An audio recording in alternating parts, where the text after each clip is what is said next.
বেগুন আলু মাছের ঝোল হয়ে গেছে, এবার আমি নামিয়ে নেব। ফুটে গেছে তরকারি, আলু টালু সব সেদ্ধ হয়ে গেছে। বেগুন তো ভাজলেই সেদ্ধ হয়ে যায়। আমি গ্যাসটা বন্ধ করে দেবো। দেখতে থাকুন বন্ধুরা, আমি এবার ঢেলে নেব।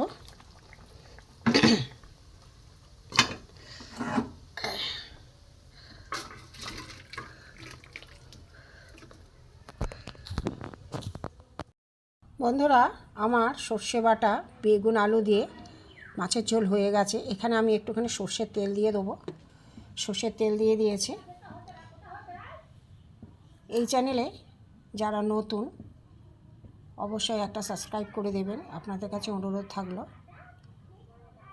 আপনাদের কাছে অনুরোধ রইল, ভিডিওটা প্রথম থেকে লাস্ট পর্যন্ত দেখতে থাকুন।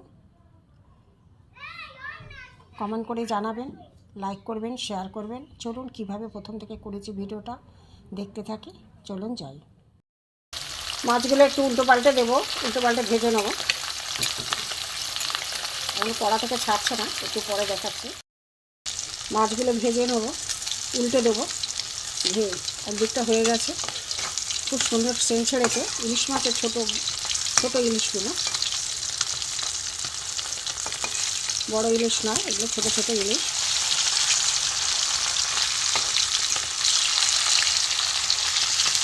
এই দুটো দিক করে ভালো করে ভেজে নেব।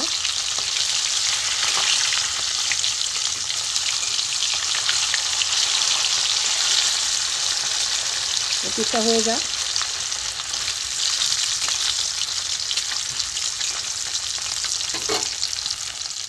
বন্ধুরা, মাছ ভাজা হয়ে গেছে, তুলে নেব।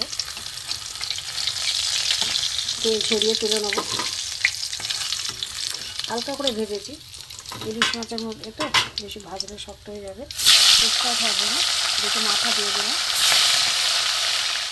বন্ধুরা, এখানে আমার গুঁড়ো মশলা আছে, হলুদ গুঁড়ো, লঙ্কা গুঁড়ো, জিরে গুঁড়ো, ধনে গুঁড়ো। আমি এই জল দিয়ে আমি পেস্ট তৈরি করে নেব। অল্প একটু জল দেবো প্রথমে, দিয়ে আমি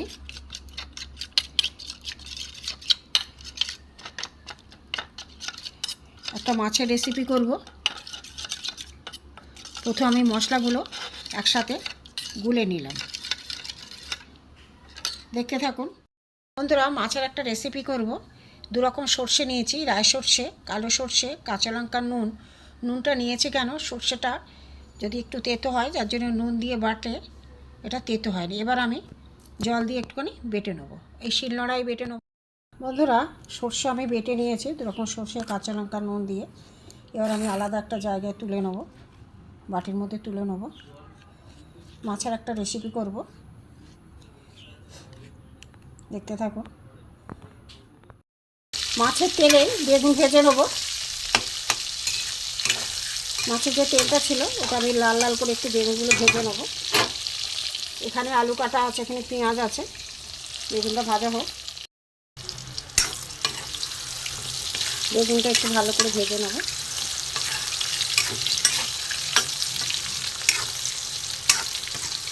মাছের যে তেল ছিল ওটাই,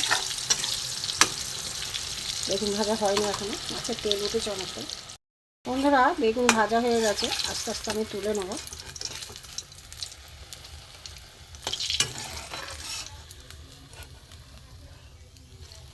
গ্যাসটা একটু একদম কমিয়ে দেবো, সিমে দিয়ে দেবো গ্যাস।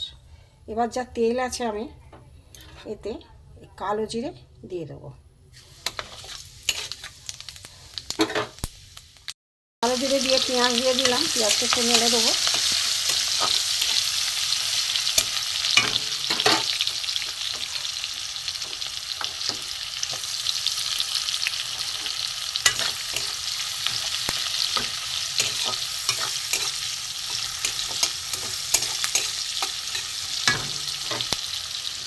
পেঁয়াজটা মোটামুটি ভাজা হয়ে গেছে, আলুগুলো দিয়ে দেবো। আলু বেগুন দিয়ে মাছের তরকারি এইভাবে করবেন বন্ধুরা, করে খেয়ে দেখবেন, খুব ভালো লাগে। গ্যাসটা একটু আমি বাড়িয়ে দেবো। আলুটা ভাজা হবে, আলুটা মোটামুটি ভাজা হয়ে গেছে। পেস্ট করা মশলাটা দিয়ে দেবো। পেস্ট করা বলতে গুঁড়ো মশলাটা সব আমি জলে গুলে নিয়েছি। দিয়ে আমি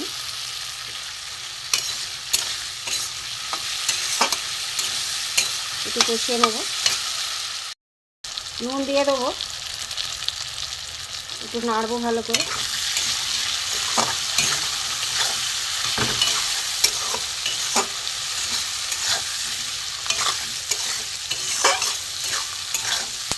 সুন্দর একটা সেন্ট ছেড়েছে বন্ধুরা মশলা।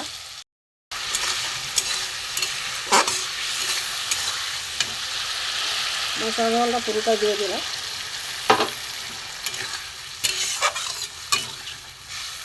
এবার একটু জল দেবো, আলুটা সেদ্ধ হয়ে যাবে।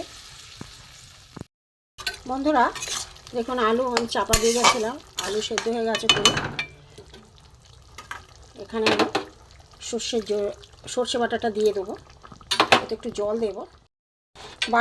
বাটি ধুয়ে আর একটু জল দিয়ে দেবো।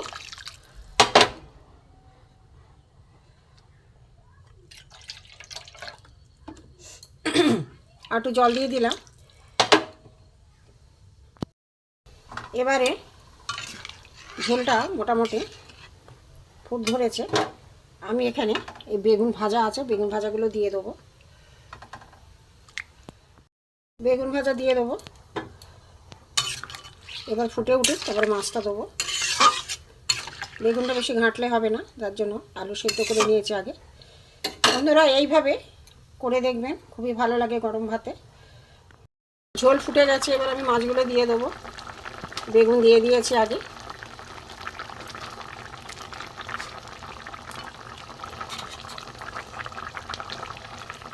একটু ফুটলেই আমি নামিয়ে নেব। একটু ফুটুক বন্ধুরা। আর একটু কাঁচা তেল দিতে হবে। আমার মাছের রেসিপি হয়ে গেছে।